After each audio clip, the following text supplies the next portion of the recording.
Bapak, Ibu, Saudara-saudara yang terkasih dalam Kristus Yesus, firman Tuhan bagi kita hari ini, yaitu dari 1 Petrus, pasal yang pertama, ayat yang ke-18 dan ke-19. Sebab kamu tahu bahwa kamu telah ditebus dari cara hidupmu yang sia-sia, yang kamu warisi dari nenek moyangmu. Itu bukan dengan barang yang fana, bukan pula dengan perak atau emas, melainkan dengan darah yang mahal, yaitu darah Kristus, yang sama seperti darah anak domba yang tak bernoda dan tak bercacat. Demikian firman Tuhan. Bapak, Ibu, Saudara-saudara yang terkasih dalam Kristus Yesus, kita sudah mendengar firman Tuhan tadi. Ini menjelaskan bahwa perkataan Petrus yang menyatakan sebab kamu tahu. Itu berarti bahwa semua orang tahu. Kamu menunjuk kepada setiap orang. Setiap orang tahu. Apa yang dia tahu? Bahwa dia adalah orang yang berdosa, yang dosanya sudah ditebus. Ibarat seperti barang yang sudah tergadai, harus ditebus. Demikian juga manusia yang berdosa sudah tergadai nyawanya kepada iblis dan harus ditebus. Apa yang menebus? Yaitu darah Yesus.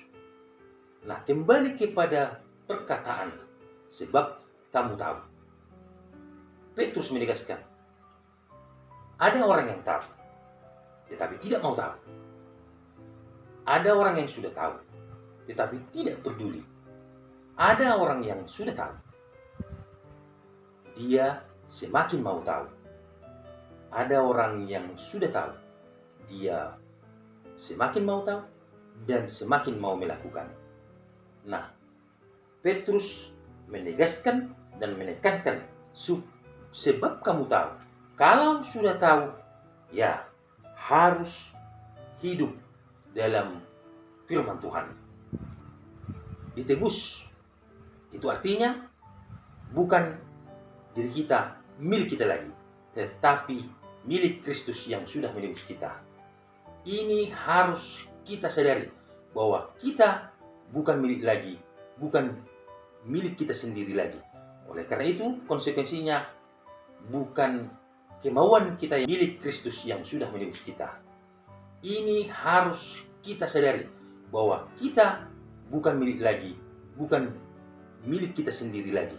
Oleh karena itu, konsekuensinya bukan kemauan kita yang kita lakukan, tetapi kehendak Yesus yang sudah menebus kita.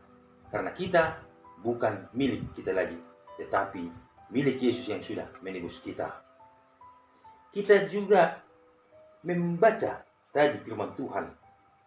Kita ditebus bukan dengan barang yang fana, tetapi dengan darah Yesus yang mahal. Kenapa mahal? Karena tidak bernoda dan tidak bercacat. Sesuatu yang tidak bernoda, segala sesuatu yang tidak bercacat, itu tidak ternilai harganya. Itu tidak punya ukuran nilai, tetapi itu sangat bernilai. Segala sesuatu yang tidak bernoda dan bercacat, itu sangat mahal. Oleh karena itu, kita ditebus oleh sesuatu yang tidak ternilai, yaitu darah Yesus. Itu sebabnya melalui firman Tuhan hari ini, kita diajak untuk masuk dalam penebusan, ikut dan mau ditebus oleh darah Yesus yang sangat mahal. Barang siapa yang ditebus dengan sangat mahal, ia juga akan bernilai sangat mahal. Karena yang menebusnya adalah yang tidak ternilai. Sehingga orang-orang yang mau ditebus tidak akan ternilai dan tidak mau lagi kembali kepada dosa. Karena dosa itu adalah yang ternilai. Karena orang yang berbuat dosa dan kejahatan, hidupnya mudah ternilai. Dan segala sesuatu yang ternilai itu akan berlangsung sebentar, tidak abadi. Oleh karena itu, melalui firman Tuhan ini, mari kita membuat hidup kita lebih berkualitas dan lebih bernilai oleh karena penebusan darah Yesus yang tercurah di kayu salib, yang tidak ternilai, tidak ternoda, dan tidak bercacat. Amin. Tuhan Yesus memberkati. Masa di golumon Tuhan menjaga holong nado mangon di honho Tuhan menjaga